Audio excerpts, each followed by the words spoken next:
राम राम भावांनो, तुम्ही बघू शकता किती दूर येऊ राहिला. हा दूर नाही, इथं काहीतरी मशीनचं काम चालू होतं नाही का.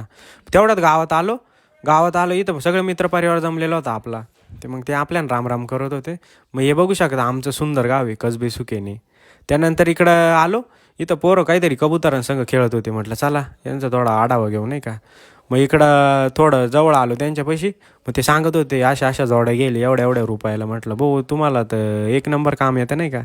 आणि एवढ्या कमी वयात हा बिझनेस म्हटलं तर म्हणजे जोक आहे का. आणि हा हा त्या कबुतराला खाली येत होता. ते कबूतर काही येतच नव्हतं. मग त्यांना म्हटलं ते कबुतरांची घरं कुठं आहे. मग ते आम्हाला कबुतरांची घरं दाखवत होते. हा कबुतराच्या घराचा मालक आहे नाही का. मग तेवढं तिकडं कबूतर घेतलं. बघू शकता तुम्ही किती भारी कबूतर आहे. यांनी 450ला जोडी गेली होती. मग इकडं आलो थोडं, हे बघू शकता पाणी तापवायची जागा. तुम्हाला आठवण येत असेल लहानपणीची. मग एवढ्या घासकुटातून आम्ही चाललो होतो बाहेर. मग रित्या 12:27ला फॉलो करा.